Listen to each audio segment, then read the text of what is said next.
Cycling for me has never been about the bikes. They've only ever been the prerequisite tool. I do not see just a bike race, I see riders on heroic journeys and warriors doing battle. At one point, cycling was the most popular sport in Europe because newspapers told magnificent tales about epic races and crafted the great champions into legends. But with the advent of television, cycling lost some of its mystique, and that golden age of journalism and narration has perished. So now let us try to return some romance to the beautiful sport. Let us praise and give glory to phenomenal performances to be remembered for decades to come.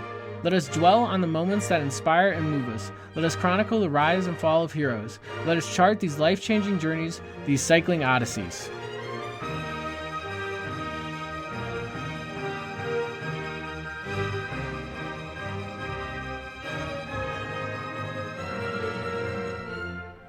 All right, welcome back to another episode of Cycling Odysseys. I'm your host, Patrick Santino. All right, we're doing the 4 days of introduction. We are on stage 2. Again, this is if you've listened to this last year, you went back and listened to all this, then this is going to be a repeat. But this is another, like I said, repeat, re-recording of it. As I said in the last episode, you heard me talk about how this is kind of supposed to be a slightly goofy echoing of the Homeric style.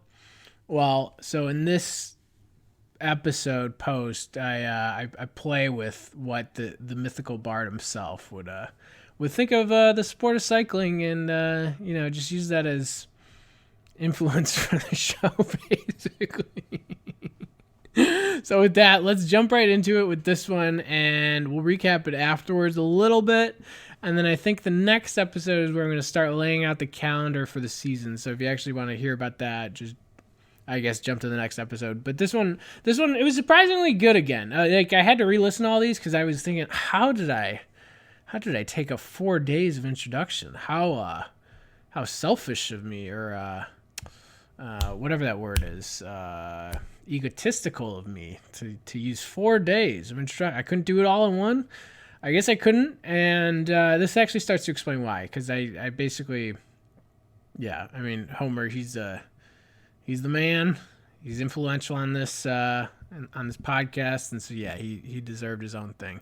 I believe this was the original introduction itself, and then the first one spawned as a pre-part to this, but then it was just so big that it just got to be its own thing, and then I went with just this one as a second.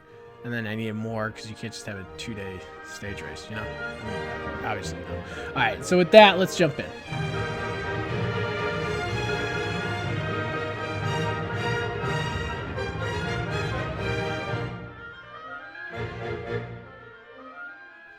The introduction, stage 2. A sport that would give Homer goosebumps. As promised in stage 1, it is time to speak of one of the great ancients who helps provide this show its identity. Let us speak of that famous poet, the bard to whom the 2 greatest epics are attributed, a man who can be recognized by one simple name. Yes, I speak of Homer. This is the man who sung of Troy and Odysseus in the Iliad and the Odyssey. From a dark age of Greek culture, shrouded in great mystery, on the edge of history, we are told of a blind man wandering from banquet hall to banquet hall, reciting in verse tales of great heroes from that archetypal war, the Trojan War. For over 15,000 lines, Homer sings of those great heroes who did battle and achieved glory and never-ending fame on the beaches of Troy. The most famous of these were surely swift-footed Achilles and Hector, breaker of horses. It was their ultimate duel that has inspired all duels since. To read such an epic account and think you have just glimpsed an idealized or even fictitious account of a minor pseudo-historical war over a small, strategically located settlement in the Mediterranean basin is to utterly fail as a human being. Surely, Homer brings out much more than simple men monotonously fighting in another meaningless war. And surely his other 12,000-line epic, Odysseus' journey home from Troy, is much more than a narrative map of roadblocks and course corrections. The Odyssey was arguably the most famous hero's journey of all time. Here is what it is like to boldly venture around the world. Here were hardships and experiences that forever change a man. The Odysseus that left Ithaca is not the same as the Odysseus that returned 20 years later. As we we journey through life ourselves, experience the world, gathering knowledge and wisdom, and crossing thresholds of great consequence, can we not constantly relate to Odysseus' journey as well? As we read, did Achilles' rage not flow through our capillaries as well? And when Hector, that most noble Trojan, fell with the thud of a redwood on the forest floor, surely all heard it. Surely all were cut to the core and choked up. Yes, Homer was a master of verse, but more so a storyteller of such great worth to humanity, his name has been cherished and revered for 2.5 millennia. Now let us play with hypotheticals. Imagine Homer lived among us today in these modern times. Where would he find his great heroes to inspire modern-age epics? Alas, war and violent conflicts are still plentiful in our day, providing heroes and villains for a bard of great quality to compose new famous lays. In addition to these veterans, hero sources as old as history, we have great moral teachers and scientists and philosophers and theologians, beloved leaders of nations, humble and virtuous holy men and women from all sorts of faiths. Surely Homer could hone in and cover their great lives and their struggles as he did for Odysseus, and perhaps he should if he were alive today. But if Homer were alive today, I dare say there is another realm where heroes vie for glory that would fully capture his attention. In modern times, the most physically gifted put their talents not to war, but to great athletic pursuits. The great men of Homer's own day competed in athletic games and contests as well. Forget not the funeral games of Patroclus. But surely in the modern age, such competitions and sports have been elevated to stakes of higher reward and greater fame. Surely our hypothetical modern Homer would develop a feverish love of sports. Surely he would match or dethrone our best journalists and reporters who cover the most compelling competitions. Doubtless he would survey the sporting realm and be drawn to these events worth the highest stakes. Surely every 4 years he would visit the village of the modern Olympians and watch the games they play. If he did not physically present the World's Cup to the nation with the best footwork, then surely he would commemorate their victory in verse. Surely he would not miss the ultimate bowl of superb proportions that commences each cold February. Of course, he would eagerly watch the diamond where the series most important to the world plays out.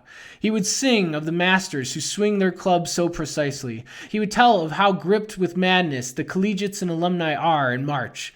All of these events and competitions would intoxicate his imagination and provide stories of much renown. But now I claim there is one sport, and its most famous competition, that would capture Homer's heart most. Compared to the elegantly crafted bronze chariots drawn by purebred stallions nurtured by the gods, the quintessential hero's vehicle of the ancient world, the modern steel or carbon-framed bicycles at first only seem similar in the number of wheels. The purrs and revs of a sleek Formula One race car's engine would certainly catch Homer's fancy before the simple pedal-powered bicycle used by youngsters who cannot yet drive an automobile. Ah, but this is Homer. He would only be distracted by these objects' appearances for a few moments. Then he would immediately start fathoming the well of compelling struggles these human-powered bicycle machines could provide. Understanding men's need for competition, for few have understood it better, surely Homer could have predicted that men would inevitably start racing on such machines around velodromes like they raced on chariots in the hippodromes of the Roman world. He could probably perceive that the struggle of a bicycle race would provide an excellent medium in which to analyze and praise man's will and drive to pursue excellence and achieve enduring glory.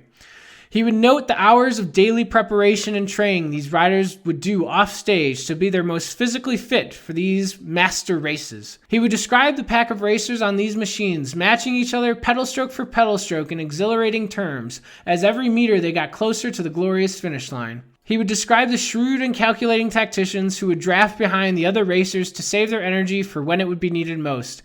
He would describe the finishing sprint between 2, 3, even 4 men, the strongest of the bunch, all physical equals in that moment, but only one with the most heart, containing the greatest drive, would take the spoils of first place. Yes, Homer, seeing 2 children riding by on bicycles, could have imagined all these possibilities in an instant. But could he have predicted to what epic levels such competitions on the bicycle would go? Seeing the invention of clocks and wristwatches, could Homer have imagined that they would not only race against each other, but against the clock as well?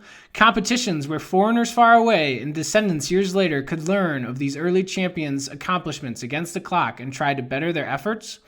Efforts where they would evenly expend every ounce of energy they had across the entire length of a timed trial. A gut-wrenching prospect. Instead of only shrewdly conserving their energy for a winning attack against the competitors that started beside them? Could he have imagined the individual and team pursuits of the track or the point-to-point time trials that have since been created on the road? Could he have predicted that they would not limit bunch racing only to the velodrome? Could he have imagined that they should shut down neighborhood streets to host criteriums and kermesses of many laps? Could he have imagined that they would dare race from city to city, and sometimes the cities would be hundreds of miles apart? Could he have imagined the time trial from Land's End to John O'Groats, that is the entire length of Britain? Could he have thought about the ultimate time trial, the hour record? With such modern GPS technology, what about the new time trial craze of Everesting up the local climb for hours on end? Could Homer have imagined that such bicycle races would not only be limited to the pristine and finely furnished wooden tracks, but would be raced across the rough, hard, and unforgivingly relentless cobblestones built in bygone eras? Could he have imagined the mud pits and sand traps of cyclocross, or the rocky surfaces of mountain biking? Could he have imagined that they would dare ride the great mountain passes of the Alps and Pyrenees with their grueling ascents and harrowing descents? Alpe d'Huez, or the Stelvio, or the mighty giant of Provence, that evil one, Mont Ventoux. But most of all, could Homer have guessed that they would race multiple days, multiple stages as part of one massive overall race? Could he have imagined that some of these stage races would traverse entire countries? Surely, in the 21st century, the rumor would come to him about these mythical grand tours. He would hear of the 3-week races that could only be thought of as grueling and epic, the Tour de France, the Giro d'Italia, and the Vuelta a España. Perhaps, upon getting a grasp of these events, Homer would muse, "Why, surely, this sounds as brutal as my Odyssey. It is unlikely that any of these men shall be shipwrecked, nor shall they visit the underworld on these journeys. But my, the hardships they will have to face would make Odysseus frown. And the most urban environments, look at how they fly around the narrow streets with their traffic furniture at ferocious speeds to win a sprint victory. And the very next day, they must ride 1.5 centuries of miles as they are drenched in buckets upon buckets of rain. And upon getting through such days, they are greeted by a shark's teeth profile of mountain pass after mountain pass for the next day's stage. Do a number of these daunting days and a race or two against the clock, and the greatest champion shall surely rise to the top. Ah, yes, here is where my heart is unconditionally won. For such a competition resembles not just Odysseus' Odyssey, but the battles man-to-man contained within such a journey reminds me of the epic showdowns on the beaches of Troy. To see the top fastmen fly head-to-head with streaks of fire beneath their wheels and perfectly timed sprints is not only a show of physical prowess, but a psychological masterpiece in achieving the ultimate goal. The same is true in the time trials. Physical condition is, of course, paramount, but the part of tactics is fully substituted for an even greater portion of mental fortitude. Oh, how the legs scream in such efforts against the clock. And then there are the crown jewel of duels in the mountains, where the sprightly mountain goat climbers battle for glory and distance themselves from the better time trialists who lead in the general classification, the overall competition. Ah, sometimes too it is not the great favorites who win, but the crafty and cunning underdog, like one of the many minor characters I highlight in my Iliad, who take on the greatest warriors. And yet I look at the archived records and reports, and I do see that yes, once in a blue moon there is a showdown that echoes that famous duel of my Iliad between swift-footed Achilles and Hector, breaker of horses. Yes, I review the roll calls of the champions of the great races, and I start to dabble into their biographies. They reveal to me this sport is not only one with a rich history, but a genuine mythology, as you moderns would call it, of its own. Was Copy really the milk boy for Girardengo?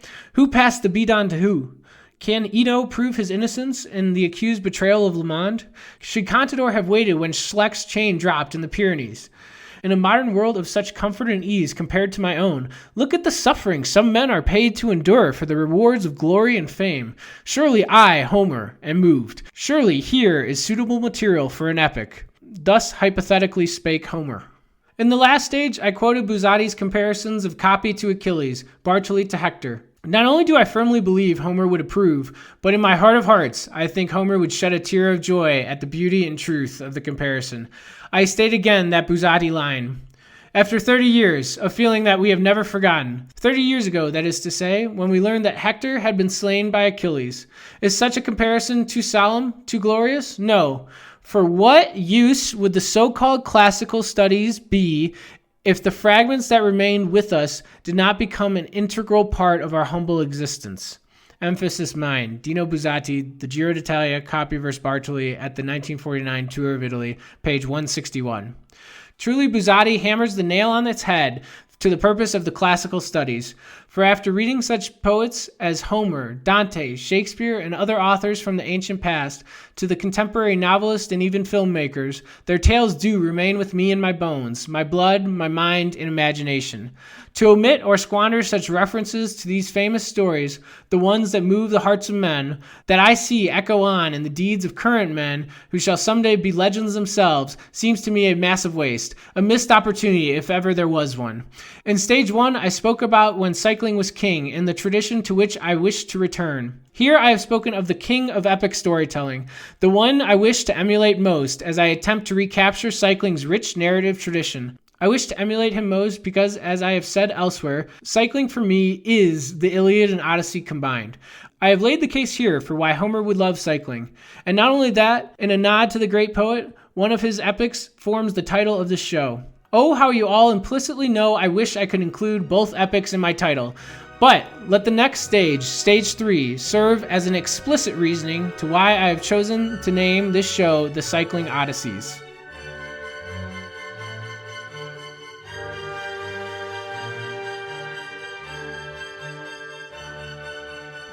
All right, so this was the old recording. I didn't have time to re-record it. I definitely do need to re-record this one at some point. But again, I was kind of surprised that this actually held up decently well. I mean, I definitely could have done it better if I had unlimited time and resources, but I don't know. There was still enough points that it kind of made me chuckle, so it's like, all right, whatever. We'll use it. I don't know. That's kind of what I got. That's kind of the point I got to. So, anyways, it does make me chuckle, especially when I hypothetically quote somebody for a very lengthy paragraph. Kind of reminds me of something Herodotus would do. That's what I'm currently reading, so maybe that's recency bias or whatnot. It's the first time I'm reading it in full, but I mean, that guy, he's the father of history, and so, I mean, Homer was before Herodotus, but Herodotus is actually trying to be slightly scientific or analytical about what he does, or empirical about what he does, and so, he would quote a lot of people and stuff, but then it's heavily laced with probably untrue myths. It's the only way to really put it. I mean, there's just some stuff that it's harebrained in his own words, or the translator's words of his own words. So, I don't know. Anyways, I thought this one was fun in general. Enough of Herodotus. This one, it was fun. It was a little play around with something, and I don't know. I thought the content was pretty good, and the case still holds up that, of course, Homer's the biggest cycling fan in the world. I think the case is laid out pretty well. Then again, I'm completely biased. Oh, to bring up that line again, though, I quoted the Buzzati line again. For what use would the so-called classical studies be if the fragments that remained with us did not become an integral part of our humble existence? All right, so that really is one of the pillars of this show in itself, okay? So I'm reading through all this stuff, out of hobby interest, all sorts of ancient or medieval, literature and everything like that. And I'm watching all these races and at the same time as a hobby, and, my imagination is just running wild. I've said it before. That's how this show came about. I just couldn't contain myself. That it's just, all right, let's start this podcast. It was originally a blog, but it turned into a podcast because honestly it was partially just for proofreading purposes, but then also nobody reads the blog, so it's like, all right, let's just post it as a podcast too. Why not? And so then, I couldn't contain everything that I was thinking about. So one almost is a therapeutic exercise. It's like, all right, let's just get these ideas out of my head. Let's have them written down somewhere where I can find it, period. And then two, I think it's something good in itself, and maybe others would enjoy it. So why not share it? That's what I'm doing. All right. And so that is stage 2 of the introduction. Now you know what's up. Now you know what's going on. Hopefully you enjoyed it. Follow me on Twitter, Cycling Odysseys. And send me an email about any ideas for the show, because I'm open to all sorts of ideas. I have very harebrained schemes about what we could do in the future. And then, send me an email to cyclingodysseys@gmail.com. Find the blog post at cyclingodysseys.com. And then, yeah, thank you for listening, everybody. Vive le cyclisme.